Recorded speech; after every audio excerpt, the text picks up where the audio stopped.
and it came after KNF. The guy who created KNF, Young Chow, his son created JaDAM. So it's like a father-son kind of team there. Mhm. And So it goes back over to the second part of the question. What are your favorite 3 recipes on the JaDAM and yeah, that's right. and the other one? I would say first and foremost is the JaDAM wetting agent. Anything that you want to spray on your plants as a pesticide slash pest remover, you're going to want to use a wetting agent or surfactant with it, because it's going to pretty much make whatever you're adding to that spray more effective, as closest to nature as possible. Like, and that's what I mean by most efficient way. To be the most efficient on this planet, you have to work with Mother Nature. Otherwise, you're being inefficient. What is the JaDAM growing practice? Well, Green Goblin 510 is here to join us on Perfect Gardens to explain it. Please remember to like, share, and subscribe. And if you haven't checked us out on Instagram and Facebook, make sure to do so. We have our $2.99 membership, as well as our one-on-one VIP membership down below in the description. Make sure to hit the join button on the bottom of every video. First off, JaDAM, what is it? And then what are your 3 favorite recipes? JaDAM is mostly a practice of pest and disease management, but it also is a little bit of a growing system as well. And it came after KNF. The guy who created KNF, Young Chow, his son created JaDAM. So it's like a father-son kind of team there. And basically, just like everybody's kids, JaDAM is the shortcuts, and KNF is the way to do it the right way. KNF takes a little longer to do because you're actually fermenting things, and you'll have to plan like a year in advance before you want to use said things that you're making, but it works really well. JaDAM also works really well, but you can use it in like a week. But you also have to make sure you follow the instructions very well, because the stuff that's involved in KNF is to try to prevent all those really bad bacterias and whatnots to come into play. And because you're doing it so quick with JaDAM, you better do it correctly. Otherwise, you could introduce some unhealthy bacteria or viruses to your plant. So the other day, Hayes was teaching us about how to make biostimulants using fruit and all this other stuff. I mean, Hayes, go and dive into this, but it sounds like this is what JaDAM and what was the other one? His father's? KNF. Yeah. KNF. It sounds like that's what KNF and JaDAM are doing. They're creating biostimulants. And once you do the 18-year scotch and the other one's the malt liquor, you know, and it sounds like that's funny. I like that. It's a good analogy. So is that what they're doing, Hayes? Or what is that what they're doing? The lights are off. Yeah. Night. Live. Yeah, let me pull your screen up. Let me pull your screen up. Give me a second. That's his live cam. I love the live cam, man. Like, Spotlight it's so everyone. cool. Yeah, there it goes. Oh, it makes it's really great as a content creator for sure. Yeah, I like it. Like the way you integrate it and stuff like that. And it's different. I haven't seen anyone do that like that before. That's for sure. And then the center row is mostly space centers. How many different LEDs are you testing in there? I have 6 different ones. Is that a raspberry hanging there? It's a little microcontroller, a Node MCU board that actually connects to my Raspberry Pi. I really like the Metagrow lights as well. We've been testing them. I just saw that you're testing them as well. What do you think about them? I'm loving them so far. I got 3 of their different models, and especially like you get crazy amount of power and efficacy for the price. Yeah, absolutely. It really does seem like they have, you know, a lot of stuff built in, technology, all of it kind of put together. You know, you can go to the full commercial level. You can kind of keep it simple. It a plug and play. You know, and then also some of them don't really come in plug and play, if I remember straight. I think the Spectrum XY. I have to remember that. I'm not sure, but I really do like that brand. Actually, it's solid build quality. The latest one I just got from them was the Smart 8, and that one's got built-in timer functionality, dimming, of course. You can link all the lights together, and it even has a little PPF readout, which is entirely different than a PPFD readout, but it gives people a little bit of information to maybe judge their hanging height. And I know we're sponsored by them, and so it's like, want to say good positive things about them, but genuinely they actually earn it. I mean, Yeah. I've now been working with them. You speak from yourself. Perfect Gardens is going to speak for themselves. When working with them for about a year now, and they seem to have just great customer service. They always reply to the emails. They are engaged if there is an issue. They'll respond. They'll respond directly to my grower to alleviate stress. And if they say they're going to do something, they're super professional. So I definitely want to give a thumbs up on that company. I hope they keep, absolutely, keep selling equipment and are here for the next few years. And then talking on the content creator side, they're really great to work with as well. Like, they're not telling me exactly what I need to say or do. They're just like, hey, this is our stuff. Like, check it out. Mm-hmm. They have no say on what goes on in the videos whatsoever. So, which is really dope of them. They're just like, hey, I'm going to throw my product out there and my business out there and I hope people like it.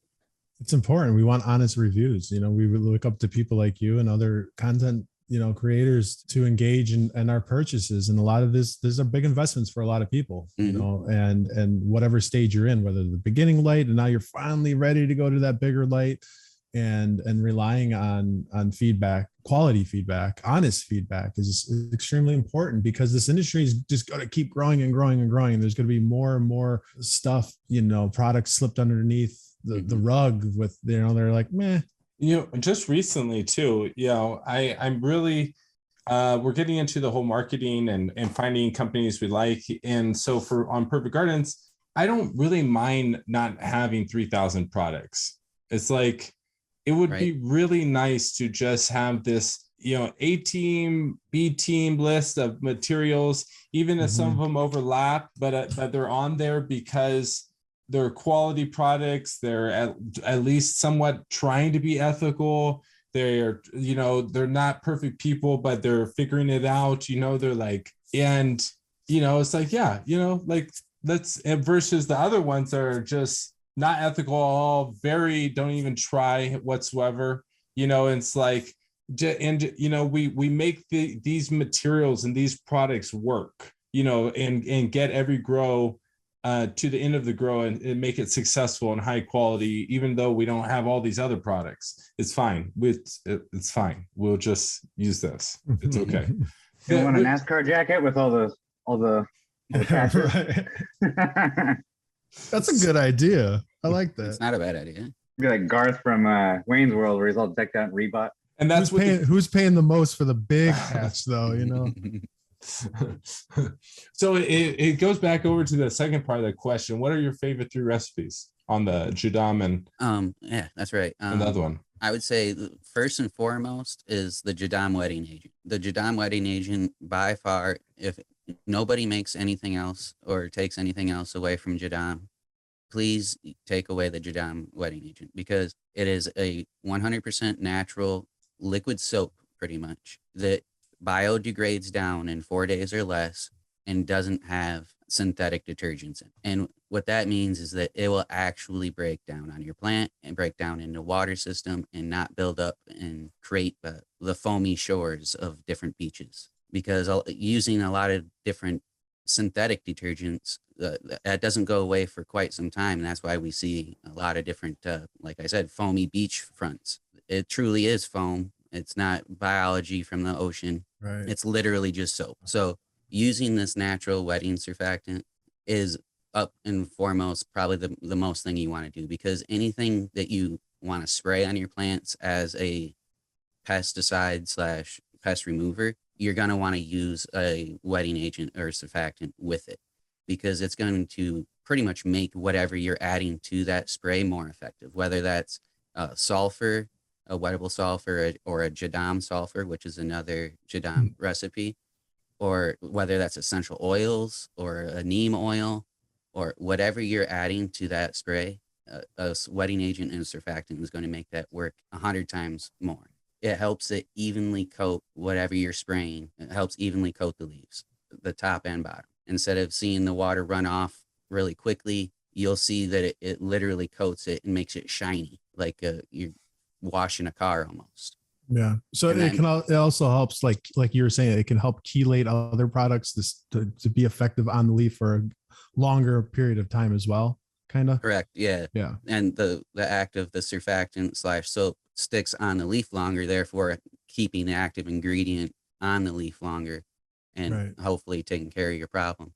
And then another really great thing about it is using the wetting agent in general just helps keep away bugs. You can you spray that once a week with just water, and it will help prevent a bug infestation. It helps. PM It too, right? attaches. EM helps as well, but just the wetting agent alone dries out insect carcasses a lot.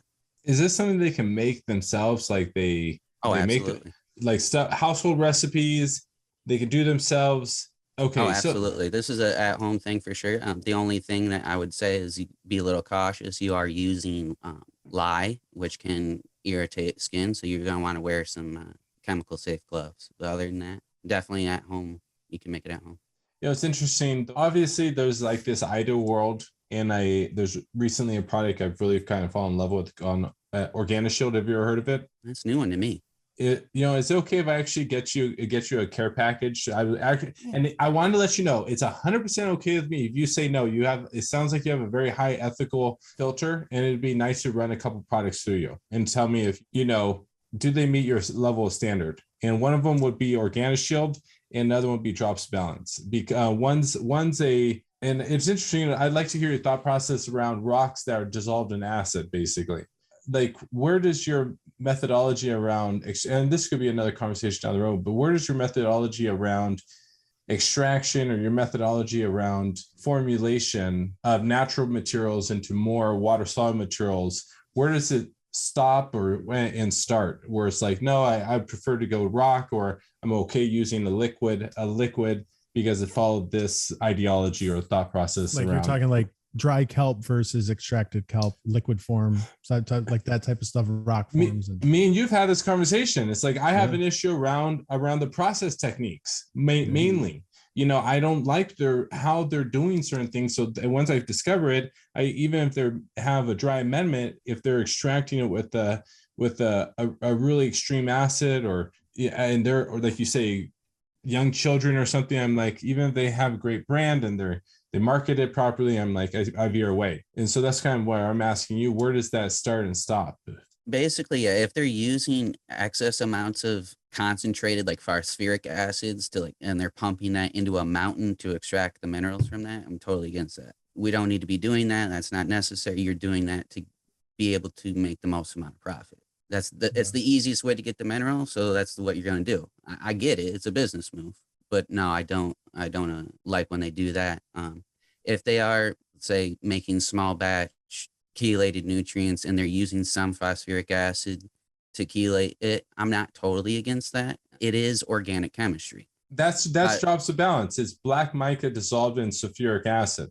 Small batch materials to make it basically chelated, or amino acids or biostimulants. You can use Drops of Balance and fall under lots of different names, but that you described that exactly. That's exactly what the process is. Yeah. I'm not really against that process whatsoever. But like I said, a lot of these larger nutrient companies, that's exactly what they do. Is they'll just pull up to a mountain and just shove some probes into a mountain and shove it full of sulfuric acid. It's like at first they have the good idea of like trying to help provide nutrients for the world, but at an extent they're getting greedy to a point and they're just like, well, let's just keep pumping out, let's just keep marketing. That's what it seems like. Yeah, it's like drilling a hole versus fracking. It's like going out there and washing mountains down to get the gold and iron versus mining it in different manners. There's different ways to mine things that are slightly less, harmful than more, even though we need it or draw it. There's always a more thoughtful way of doing different things. Absolutely. And I'm not trying to like police the world or anything like that, but like at the end of the day, we're going to use some carbon to get these minerals, whether that's the fuel that we use in tractors to mine a thing, or whether that's different ways that we go about actually getting this resource. But all I'm asking is that we try the most efficient way. That's what I want. And then as closest to nature as possible. Yeah, as closest to nature as possible. And that's what I mean by most efficient way. To be the most efficient on this planet, you have to work with Mother Nature. Otherwise, you're being inefficient. Like, you're not going to go try to keep everything dry in a rainstorm. That's really inefficient. You just work with nature, collect that water, put it in a cistern so you can use it Pay later. attention to it. Yeah. Absolutely. No, it's very interesting. I really like listening to you because you're diving in deeper around the processes around a commercial farm or a little your house, and your rain gutters, and like you're saying, you're turning your environment into a manufacturing or production house, and you're not wasting all the resources that are around you. You're being thoughtful around your steps, in a sense. Oh, it's nice.